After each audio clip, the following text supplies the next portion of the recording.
ಯಡಿಯೂರಪ್ಪ ಧೀಮಂತ ನಾಯಕರು, ಅವರೇ ಪಕ್ಷ ಕಟ್ಟಿದ್ದಾರೆ. ಅವ್ರ ಮಕ್ಕಳು ಮರಿ ಮಕ್ಕಳೇ ಅದರ ಲಾಭ ಫಲಾನುಭವಿಗಳು ಯಾರೇ ಆಗಬೇಕು, ಮತ್ತೆ ಯಾರು ಆಗಬಾರ್ದು. ಆಯ್ತಲ್ಲ, ಈ ಸರ್ಕಾರ ಮುಸ್ಲಿಮರನ್ನ ತುಷ್ಟೀಕರಣ ಮಾಡೋದು ಬಿಟ್ಟರೆ ಏನೂ ನಡೀತಾ ಇಲ್ಲ. Home minister means kissing to Muslim only. ನಮಗೆ ವಿಜಯೇಂದ್ರಗಳ ಸಲಹೆಗಳು ಬೇಕಾಗಿಲ್ಲ, ಯಡಿಯೂರಪ್ಪನ ಸಲಹೆ ಬೇಕಾಗಿಲ್ಲ. ಯಡಿಯೂರಪ್ಪ ಎಷ್ಟು ಪಾರ್ಟಿ ಕೊಡೋಣ ಅಷ್ಟೇ ನೋಡಿದ್ವಿ. ಯಡಿಯೂರಪ್ಪ ಬಿಜಾಪುರ ಬಂದಾಗ ಕಾರಿಗೆ ಡೀಸೆಲ್ ಹಾಕಿದವ್ರು ನಾವು, ಸೂಪರ್ ಡಿಲಕ್ಸ್ ಬಸ್ಸಿಗೆ ಟಿಕೆಟ್ ಮಾಡಿದವ್ರು ನಾವು. ಅದೇನು ಹೇಳಬೇಡ, ಅದು ಹೇಳೋದ್ರ ಅವ್ನು ಹಿಂದೆ ಚೀಲಗಳದಾರಲ್ಲ ಅವ್ರಿಗೆ ರಮೇಶ್ ಜಾರಕಿಹೊಳಿ ಬಗ್ಗೆ ಏನು ಕೇಳಬೇಡ, ಒಳ್ಳೆಯವರು ಅದಾರ. ಬಿಜೆಪಿ ಯತ್ನಾಳ್ ಸರ್ ಇದ್ದಾರೆ, ಅವ್ರು ಮಾತಾಡ್ಸಾಕ್ತೀನಿ ಸರ್. ಇವತ್ತು ವಿಜೇಂದ್ರ ಅವರು ಒಂದು ಹೇಳಿಕೆ ಕೊಟ್ಟಿದ್ದಾರೆ, ಹಾದಿ ಬೀದಿಯಲ್ಲಿ ಮಾತಾಡಬಾರ್ದು. ಯಡಿಯೂರಪ್ಪನವರು ಸೈಕಲ್ ಸುತ್ತಿ ಪಕ್ಷ. ಯತ್ನಾಳವರು ಇದು ಏನು, ಯಡಿಯೂರಪ್ಪ ಧೀಮಂತ ನಾಯಕರು, ಅವರೇ ಪಕ್ಷ ಕಟ್ಟಿದ್ದಾರೆ.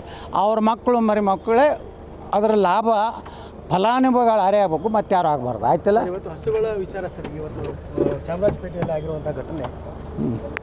ಈ ಸರ್ಕಾರ ಮುಸ್ಲಿಮರನ್ನ ತುಷ್ಟೀಕರಣ ಮಾಡೋದು ಬಿಟ್ಟರೆ ಏನೂ ನಡೀತಾ ಇಲ್ಲ. ಕೆಚ್ಚಲು ಕೊಯ್ಯೋಷ್ಟು ನೀಚ ಬುದ್ಧಿ ಅವ್ರ ಬಳಿ ಬಂದಿದೆ. ಅಂದರೆ ಸಿದ್ದರಾಮಯ್ಯ ಸರ್ಕಾರ ಏನು ಮಾಡ್ತಾಯಿದೆ, ಇದೇ ಹೋಮ್ ಮಿನಿಸ್ಟ್ರು ಬೆಳಗಾವಿ ಅಧಿವೇಶನದಲ್ಲಿ ಏನು ಹೇಳಿದರು, ಪಂಚಮಸಾಲಿ ಲಿಂಗಾಯತರು ಹೋರಾಟ ಮಾಡಿದಾಗ ಲಾಠಿ ಚಾರ್ಜ್ ಮಾಡಿದಾಗ ಏನಂದ್ರೆ ಮುತ್ತು ಕೊಡಬೇಕಂದಿದ್ರು.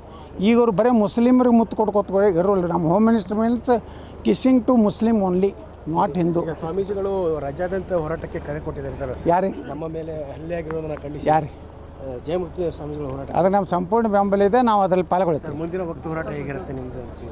ವಕಫ್ ಅಂತೂ ನಡೆದೈತಲ್ರಿ. 2ನೇ ಹಂತ ಮುಗೀತಿ, ಈಗ 3ನೇ ಹಂತ ಇಡೀ ಕರ್ನಾಟಕ ಅಡ್ಡಾಡ್ತೀವಿ. ಇಡೀ ವಕಫ್ ಏನದೆ ಅದಕ್ಕೆ ಪೂರ್ತಿ ನಮ್ಗೆ ಅಮೆಂಡ್ಮೆಂಟ್ ಬೇಕಾಗಿಲ್ಲ. 44 ಅಮೆಂಡ್ಮೆಂಟ್ ತಂದಾರೆ, ಅದು ಬೇಕಾಗಿಲ್ಲ. ವಕಫ್ ಇಡೀ ದೇಶದಿಂದ ಕಿತ್ತು ಹೋಗ್ಬೇಕು.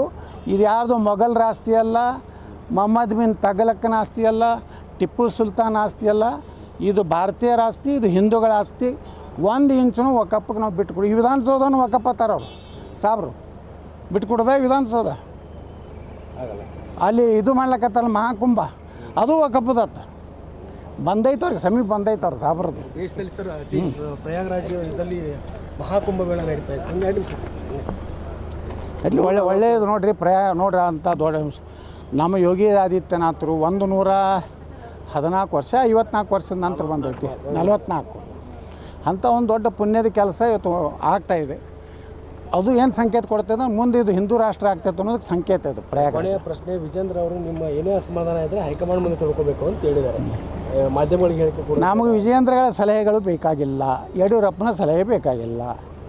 ಯಡಿಯೂರಪ್ಪನ ಸಮಕಾಲೀನರು ನಾವು ಅದೀವಿ. ವಿಜಯೇಂದ್ರನಿಂದ ನಾವು ಯಾರೂ ಕಲಿಯೋರಿಲ್ಲ. ಯಡಿಯೂರಪ್ಪ ಎಷ್ಟು ಪಾರ್ಟಿ ಕೊಡೋಣ ಅಷ್ಟೇ ನೋಡಿದ್ವಿ. ಯಡಿಯೂರಪ್ಪ ಬಿಜಾಪುರ ಬಂದಾಗ ಕಾರಿಗೆ ಡೀಸೆಲ್ ಹಾಕಿದವ್ರು ನಾವೇ, ಸೂಪರ್ ಡಿಲಕ್ಸ್ ಬಸ್ಸಿಗೆ ಟಿಕೆಟ್ ಮಾಡಿದವ್ರು ನಾವೇ.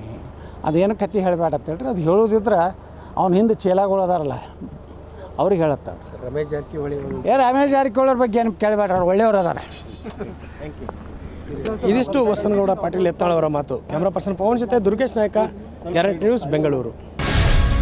ಗ್ಯಾರಂಟಿ ನ್ಯೂಸ್, ಸುದ್ದಿ ಖಚಿತ, ನ್ಯಾಯ ನಿಶ್ಚಿತ.